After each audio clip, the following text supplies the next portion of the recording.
again, change the palette, use new colors. And when I'm talking about that, I mean switching sides, because it's been RRQ on blue all throughout. Let's see if we'll see a switch up this time around. Indeed we do. Yes. It's Blacklist this time around on blue. They take out the Franco to join the Eve, open with a Farsa pick, while RRQ Hoshi, they got the 2-pick swing back. They ban out the 1-1, the glue, and the carry. First off, from Blacklist, it's going to be that Farsa. There's so much roam potential, decent amount of crowd control, and of course that long range that Blacklist has been completely abusing. So right now for RRQ, now that there's a very juicy target there, will they try and risk going for an assassin again? Because we've seen that there is a possibility that they like to explore. They've been able to just jump on Haji again and again, but of course that depends on how many dive tools they can secure in this pick phase. Oh, there we go. It's going to be Yuzhong and the Kaja locking for the side of RRQ. I feel like an assassin can still go very well against Blacklist this draft, but it all depends on this current pick phase, right? Yes, you got the Farsa going in. I'm thinking from the Hayabusa, but Edward is going for his signature Benedetta, and there's an Estes, and now the assassin just doesn't look very juicy anymore, right, Leo? Yep, I believe in the whole series is the first time since RRQ has switched sides, the Benedetta has come through. And this has happened in M4, I believe, already, specifically in Blacklist series, that they get these 3 first picks in this order. Almost exactly the same. All right? The Farsa, the Benedetta, and the Estes. And here's a few words from Coach Arcadia of RRQ Hoshi. We still have a lot to show you. RRQ Hoshi has many strategies related to tanks. Just wait. So this is what I was talking about. He shared this is One Esports. Yes. This is what I was talking about. Exactly. I feel like if this is a time, or this is a game to pull out tank jungler, you pull it out now. I think Wise has gone unpunished with the Fredrin pick all along, and you best be sure, if RRQ doesn't ban away the Fredrin, Wise will pick it up again. Lunox actually is the pick for RRQ right now. And speaking of past strategies, etc., we've seen that one composition that I've seen Blacklist struggle with is when they're up against a Yuzong and a Kadita, actually. So that being said, that's still a possibility, but maybe it will get banned out. But RRQ will take away that Fredrin, that very pesky, very useful, very flexible Fredrin away from the hands of Wise. Yeah, this is just due diligence, right? You take out the glue. Edward has been amazing on it. I still believe that's an understatement. And you take out the Fredrin. I hear you, man. I think they have to start pressuring even Oheb all the more, because he did so well with the Brody, did well with the Claude. The answer by Blacklist, they want to quell and stop Baby Alien from coming through the back line. There's the Fanny. Would not be surprised if it was a Ling. The second ban might be a Ling. Second ban coming out from the side of Blacklist definitely is going to be a Ling. I feel like Blacklist International has successfully clipped the wings of Albert. RRQ, on the other hand, it's their time to ban. I'm thinking you stick to the Barats. I think the Barats in this particular draft coming up from Blacklist International is super strong. The amount of pick potential that you can do, but no, they're focusing on the Brody instead. Had to mention it. Brody, so I think they're gonna try and target Oheb potentially if they can get.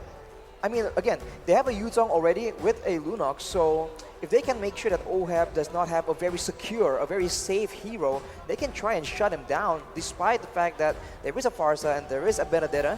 If Oheb cannot scale, then the whole Ube falls apart, because the main damage output is still in the hands of Oheb. Are they allowing Oheb to pick up the Claude that's still out there?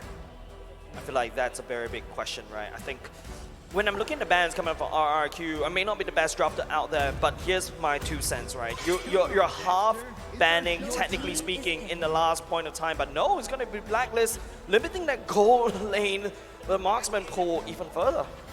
So what's left out there? Irithel, Clint, Beatrix, Harith. Leslie, maybe.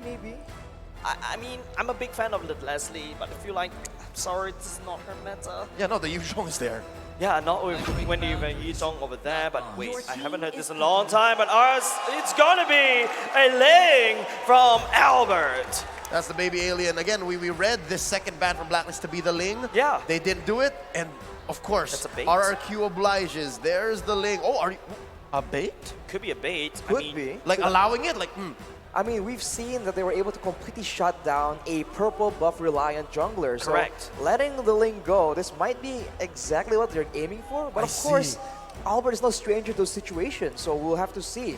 It will all come down to the rest of the picks. That's right, Arashi. I think it's all about, whether RRQ realizes that that's a problem. Because if you watch that previous game, Albert has no proper buff for a good whole 10 minutes of the game. He's practically useless. Yeah, so far Blacklist has been able to solve the Lancelot, the Fanny, and then now that the Ling has come through, we'll see if that's actually in the cards as well. And eventually, of course, the Aldous makes it through, and then the Harith. Both signature picks for the remaining players of Blacklist International, Wise and Oheb.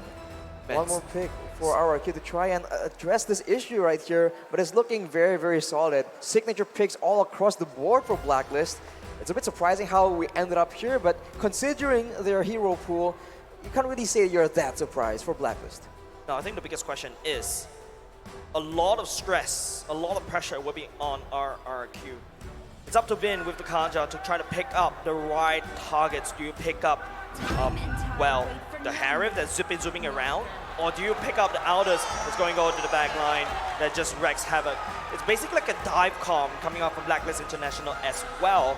And there's also that global map presence that could match that link as well. So this is it. If I may, it's a dive comp with a global box. Because again, you have the Farsa, and then you have the Aldous Chase Fate. So as long as Blacklist plays their tempo, then they can do what they're planning. But with the way RRQ drafted, might not be so easy. They have a Yuzhong, they have a Kaja, and then they have a Ling.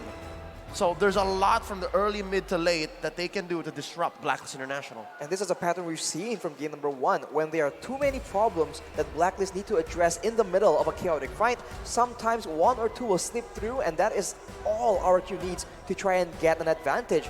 We'll have to see if they are prepared for this essentially triple dive coming from RRQ, but ladies and gentlemen, we're going into game 4, possibly match point.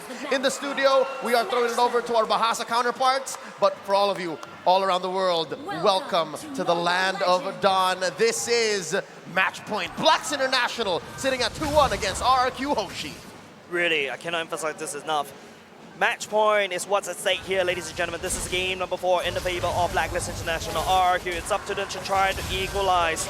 Results has not been well for the side of RRQ, but Blacklist International, this is still, technically speaking, a upper brackets. I've seen this again and again, but the Aegis has been used very early by Blacklist every single time. Yeah. And look at this roam coming in from Haji. Oh, that's a lot of damage. The Petrify will be able to walk on the way. It's now Edward time to fly away, but Clay is there. He's just trying to do it in chaos, but the stun coming out from Clay. What is going on for the side of Blacklist? An eye for an eye. Edward missed it, and that's just how the world goes. Everyone blind when violence rules.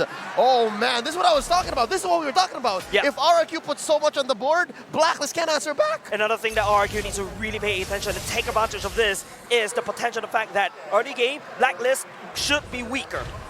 Of course, they have a lot of late game heroes right here. Too many. And in the mid lane at least, the Farsa can be a big problem, but everyone else needs time to scale, especially Oheb and Wise, the two main carries. So that is the window that RRQ can take advantage of, and they are no stranger to this position. They know how to take advantage of their opponent's weaknesses. Yeah, something interesting as well, if you notice how Wise is actually taking the stacks, but hold on, Skylar is actually getting caught by this Estes circle as well. Vin doesn't really have the ultimate, so has to duck out of that. They touch and they go. Skylar takes some damage. Lord spawning in a few seconds. You can see how Wise is hovering around his purple. And you mentioned those stacks. Yeah, this is just Blacklist's effort to stop this rampage of RRQ in the early game. I mean, now with the turtle spawning, actually, not the Lord, Leo, a bit too eager here, but Skylar here gets jumped on. Someone balls going in, Haji will be in and out the left by the airstrike at the same time. He's going to be in, doesn't really have the Divine Judgment. He's actually going to get denied. Not a very good fight coming up from RRQ, losing their marksman, but here we come. Oh, Vin, okay, gets marked, but Blacklist will not pull that trigger. Oof, that's unfortunate, man. They almost got the kill onto Oheb, but they're a bit too clean with it. The battle spells are available, but as a result, they're able to get the turtle, knowing that there's a lot more members of Blacklist in the bottom lane. Edward is coming in, being a bit of a menace there. But so far, it's still pretty even, and Blacklist are the ones actually with a bit of a gold lead, not the start that RRQ is looking for. You know, Arashi, I will agree to disagree right here, right? Because you don't want to be even against a late game comp. You want to be ahead. right now, RRQ is just barely scratching the surface in terms of the gold lead of Blacklist. But let's take a look at the items, Leo. Well, I mean, you can see that the far side is building towards the Clock of Destiny. Later on, that will be a big problem. The earlier like Haji gets it, the more it's going to be a problem. But for now, you can see Albert just happy feet, dancing around. Happy feet. But there's just, without a real solid engage, so far no real movements happening just yet. Vin, though, is the one person that can change that. You know what surprises me is the fact that top lane has become mum. After that action-packed 30 seconds, Edward and R7 were like, yeah, no, we're not doing it. But bottom, though, Zaman forced out. And Vin and the rest of RRQ Hoshi in the vision, in the sights of Blacks International. Again, I miss this. This is one key use of the Aldous ult. It's just for pure vision. Just ulting it for vision, that is definitely a creative use of the ultimate. And knowing how Blacklist can maneuver around with vision, right, with information, that is a very dangerous weapon, and RRQ needs to respect that. At any moment, they like setting up traps, and it can be exposed by that Aldous as they make a move towards the bottom side, but yet no real result right here. That's the problem about the Kaja, right? You need to rely on the Flicker ultimate to land down these struts. But let's take a look at the emblems for now. As both these two teams, they won't be able to find anything on the bottom side. It's just a lot of movement speed and cooldown. I mean, it's just how it is, right? Utility becomes so important for both these teams right now because both of them are not making simple mistakes. They need to be forced into those errors. Otherwise, it's going to be a very slow and calculative game. So with that being said, I think that RRQ has a few more tools to work out with. The Blacklist have the counters as well. This is why the drafting phase was just so confusing, so difficult to predict. Yep, again, something tells me that Aldous ban from a couple of games back in the series, Coach Arcadia, Coach Achille, they were on to Blacklist. They knew that this was up. So here, 5 minutes in, second turtle going for free over to RRQ Hoshi. Blacklist knows their timing still. They know that this is not the time to fight. I respect that, right? If you notice, even the crowd, they identify that there's no point for Blacklist to try to contest the turtle. RRQ, I think the main goal right now is to try to take down as much structures as possible, especially the top-bottom side. You don't want to allow Wise to just walk around gaining resources. But I mean, you can see the Blacklist is trading very smart, intelligently as well. They are not letting go their turrets for no reason. They always try and find something extra, and this is why it's so annoying. Once you think that you have an edge over Blacklist, they just equalize, and look at that damage though. No. That is something that RRQ can definitely use. What damage? See, he's fully healed. Right now, it is Blacklist time to do the damage. This is kind of crazy, but here comes a dog. It is going to be all my minutes actually taken down. R7 will be trying to look for the pickup right here on the back line, but I don't think Blacklist is ready for the fight right now. Edward is actually trying to buy some time. Elba picks up another kill. R7 will also do that soon. 3 member going down. This is not a fight that Blacklist International want to do. We just had to call it, right? Vin, with just a split second to decide, pulls Oh My Venus into RRQ's death ball, and they get 3 for free. Now they're going to capitalize, push this top lane tier 1, and now the map is much smaller. How can Blacklist recover? I mean, James was saying, what damage? That's the damage you're looking for, man. When they combo the spells properly, that is a lot of potential pick-off for the side of RRQ. It's not just Vin pulling out Oh My Venus to ensure that no healing is done. It's also R7 with his eyes set onto Haji at every single fight, one-shotting him if the Petrify is available. It's not so easy for Blacklist. Again, yes, they have the vision. Yes, they have the box, the space. But when you're fighting a lineup like RRQ has, again, that's a mid-Lunox. Real world manipulation. Sorry, not the real world. Feather airstrike going in. Nothing can be found for now. Skylar doesn't connect the random shot. I think right here, Blacklist International is just desperately buying for time. This gold lead still okay for RRQ, but I think they need to do more. They need to crack open mid lane. They're still leading right now, but they're also working against the clock. The late game is dangerous, but the early game. Edward getting surprised, but he'll be able to get out alive right into the healing hands of Oh My Venus. That is the question I ask you, Arashi. What damage? Well, fortunately, Edward was able to survive in the situation, and now Blacklist are the ones actually trying to make a play, but they're sandwiched between RRQ. That might not be the best result. And not only just that, it's going to be Skylar getting tagged by the Aldous as well. Haji going in, the Zaman Force already commented at the same time. Lunox is forced to use the Brilliance, but now R7 is looking for the engage. Elba trying to look for the back line. It's going to be the Zaman Force, but Elba will be taking down the Queen for now. This is not a fight once again. Blacklist is not ready, and they will lose 2 members. This is a battle of combat mobility, right? There's map mobility, there's combat mobility. You saw how Wise had to walk through the walls. You saw that he was like, oh, Albert, that's not fair. You're on top of the walls. He just couldn't join the fight. And that's just one weakness that Blacklist has just built in. And now, RRQ's going to choke off those resources. Personal. Yeah, this is tough. This is revenge from game 3. RRQ is saying that this is personal. Literally taking away the purple from Blacklist. Looking at the items right here, Blade of Despair and a Malefic Roar completed for Skylar. It's going to be a lot of damage, but looking at R7, he only has the Hunter Strike. That will be plenty to deal with any squishy member. And as you mentioned, Leo, if they can't kite away, if they can't find ways to survive from the Black Dragon, it's going to be a very tough backline play for Blacklist International. And look at the clapback, right? Look at the capitalization of RRQ. Straight up, going for that inhibitor. They popped the shield, they left a little bit of mono. Oh my Venus! No way! Vin going in for the duck! Normal healing from the side of Blacklist, but it is going to be RRQ losing R7 for just that. Wow, that was a great play, but R7 goes in very, very aggressively, and unfortunately he gets taken out. It might not be the best scenario that RRQ is looking for, but nonetheless, they're taking away all the turrets available for Blacklist, trying to make sure that they have all the macro advantages they need to deal with an Aldous in the late game. You know what's curious is in that engagement, Oh My Venus didn't use the ult, Oh My Venus didn't use the Aegis, so something tells me it was all according to plan. Exactly.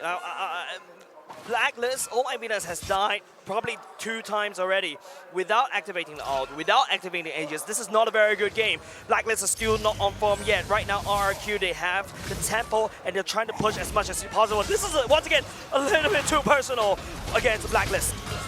They want to make sure that they get all the buffs available denied from the side of Blacklist International. But Haji secures it. Haji secures that. But yet Haji is able to secure it. This is why it's just so irritating. But now, knowing now that R7 has the Petrify available, this is going to be a very dangerous fight for Blacklist to try and commit to if they want to try and contest this Lord. Yep, it's already spawned, and there's 4 men here. R7 in the wings.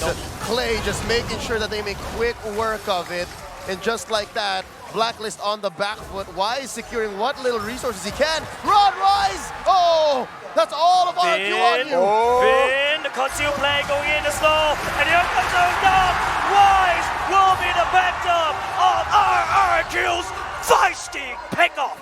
That is the potential, man. When you have the map control, you can ensure that even though Wise is near his turret, it does not even matter. Everyone else needs to deal with the other lanes, and that is how you can break up this team fight-centric composition from Blacklist International. That Take damage. a look at the items right here. Clock of Destiny and Lightning Truncheon done for both the Lunox and the Farsa, but on the other hand, Demon Hunter Sword built by Skylar to ensure that in those long, prolonged team fights, the DPS will still be readily available. Worst case scenario, Blacklist International loses inhibitor or 2. Best case scenario, they find a way to defend inside their base. But at 11 minutes, with almost 7k ahead, RRQ Hoshi, it's looking like it's worse for wear now. They can't fight, not like this. Better strike going in at the same time. The Renaissance will be able to call it on top of Haji, but the top side is already getting broken for now. Being tried up down. It is once again the Queen, but we will not be able to survive any longer. It's going to be Wise trying to chase out, trying to build, but the Lord is actually forgotten by the side of Blacklist. RRQ, they take the Queen and the top side. 2 for 1. And throughout all this, they take down Skylar, and Oheb is sitting at 0, 0, and 4. Albert choking away at Wise's resources. Arashi, at what point can we say that Blacklist can clap back and Blacklist find a way in? Because so far, RRQ Hoshi, I think they're willing to make these trades for permanent objectives. I mean, RRQ, they have lost like 5k gold lead, but now Haji's getting jumped on. Oh no, that is big problem for the side of Blacklist. It's going to be all trying to desperately try to shut down the dreams of RRQ, but he will lose his life as well. It's just 3. It's a scrappy fight. This is a reckless trading being done by RRQ, and it's not good. Whenever teams start trading kills back and forth, the team with the late game composition usually comes out on top. With a Harith, with an Aldous in their squad, it's going to be a bit dangerous for RRQ to keep doing this. They have to play calculated and ensure that Blacklist gets locked into their own base, because otherwise it's going to be very difficult. Man, look at this. Wise is just like getting free stacks. Yeah. Just serving up to him like on a silver platter. Like a buffet. Like a buffet. Like a buffet. He's building a hybrid. This is the El Clasico Aldous Blacklist build. You have the Brute Force, you have the Thunderbelt. One Malefic Roar just for sure, just for safety. And then he's building an Athena's Shield. For RRQ Hoshi, I mean, again, they've grown so much from the draft from game 1 to 4 so far. Yep. Coverage, check. Protection, check. Aggression, check. And now, this is a Luminous Lord.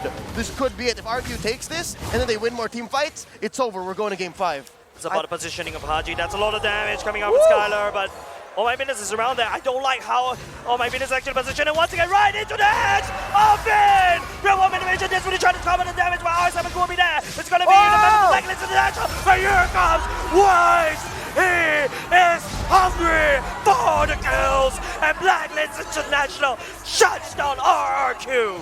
3 for none, 3 for none, and they're gonna go for the Lord right at the least point, right where you did not expect it. Blacks International claps back in just in time. R7! Oh! R7, another point over the side of Wise. The stack is so unsurmountable. Haji forces the Elba to run away. Lord given over to Blacklist. 4v1 Arashi. What's RQ to do here? They have to try and recover, man, but the gold lead is down to 1.4k only. It is a very dangerous situation for RRQ to be in. I was about to say before the previous fight that Edward is the unseen member that can be a deciding factor in these big fights, and he completely delivers. He turns it around, and now Blacklist are the ones with a gold advantage. What a disaster for RRQ.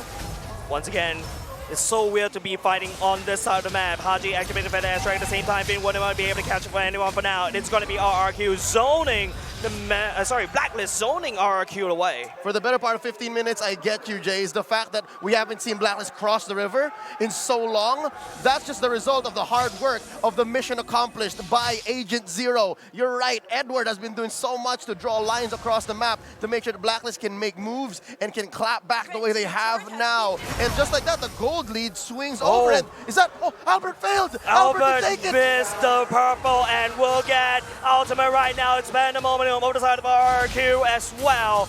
And this is a big problem. Blacklist International has a bit of gold lead.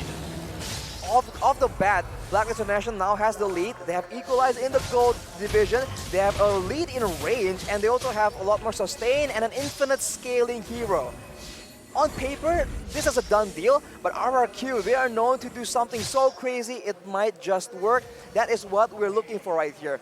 They have tried to just pick up Oh My Venus and Haji, and so far it's been working kind of. They need something better though. Wrong neighborhood, Finn. That's a bad place. Surprise is going to be OM as well. There's no way OM to be in. But here comes Wise. Something great for the backline. Look at the damage coming out from Wise on top of OM. It's on top of the Skylar, and none of the RRQ members actually fall. The fight may have gone a little bit too long. Blacklist needs desperately to get out of the way. Albert, the healer, is gone. RRQ, they reign supreme. They're looking to end the game. This is personal. The last two members of Blacks International on the map, Edward and Wise. No way. RRQ Hoshi are on a manhunt, and No they take way. down Wise. It's over.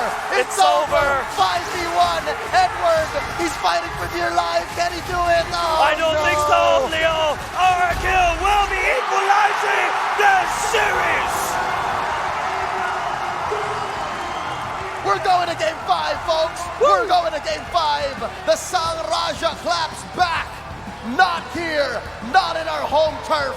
We're going to game 5. Looking forward to a full series between RRQ Hoshi and Blacklist International. And I was just talking that they have to try and do something different. And they go and pick off the Harriet of all people. What a performance coming in from RRQ. They are here and still in the fight.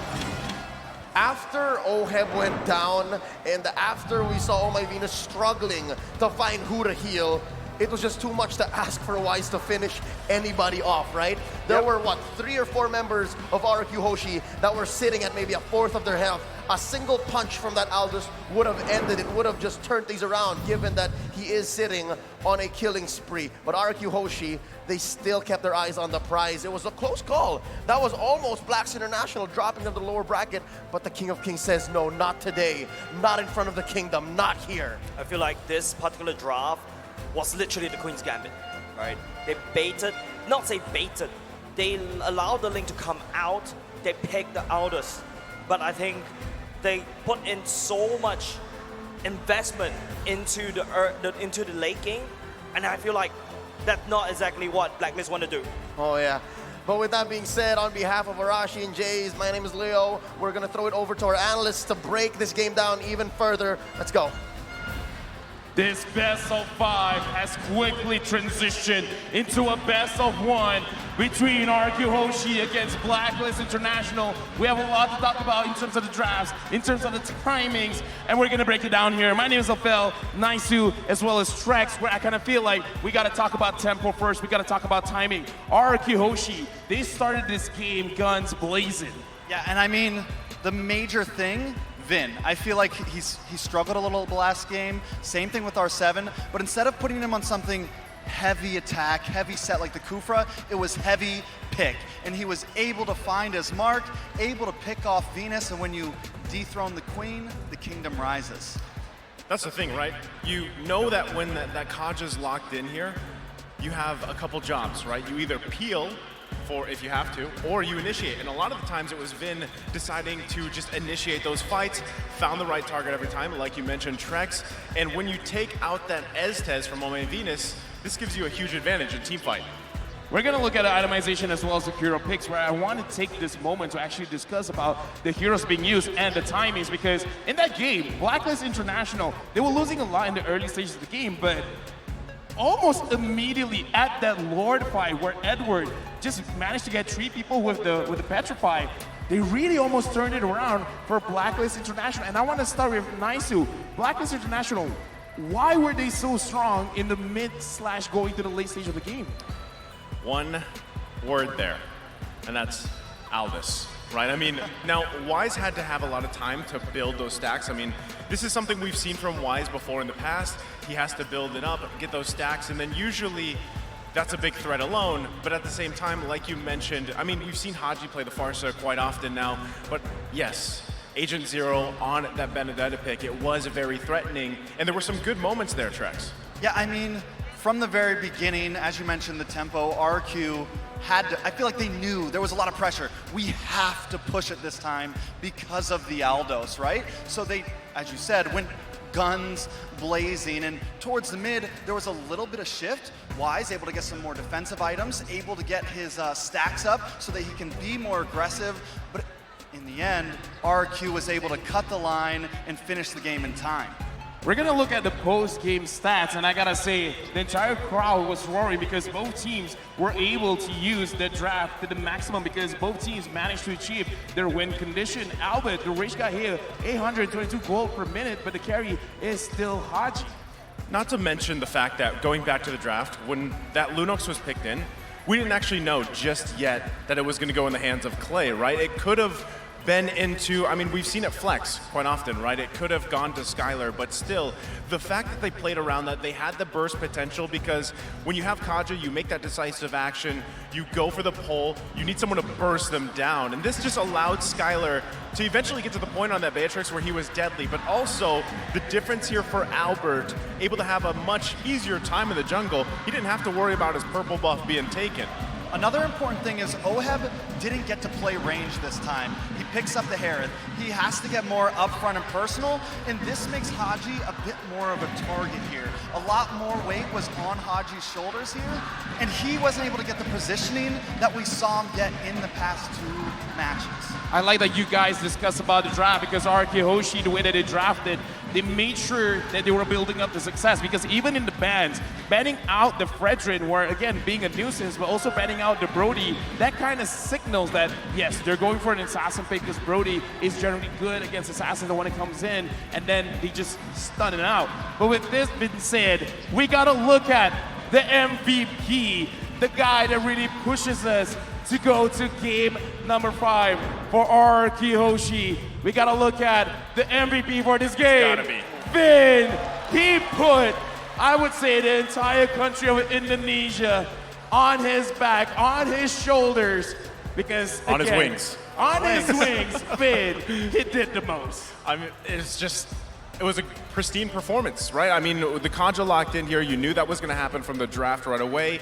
Decisive. That's the thing, too. When you're playing the Kaja, it's not always as easy to find the right target every time, but this man did it, right? Vin started off. It really allowed RRQ just to play their game, play their tempo, like you mentioned. Yeah, and I mean, literally within the first 4 or 5 minutes, he found Venus 3 times. Has Venus at a 0-3, and this stops their whole composition from functioning when they moved into the mid game. Now we're gonna look at the heat map, and I wanna look at how aggressive the first 5 minutes was from Vin, because again, the combination between Vin as well as Clay with the Kaja and the Lunox, they moved so much all across the map, making sure that both lanes were winning. But look, quite a heavy concentration around the Riverside going towards the gold lane. Not only that, but early on, this is where we saw that pressure on the top side, and then Clay was able to secure that first blood.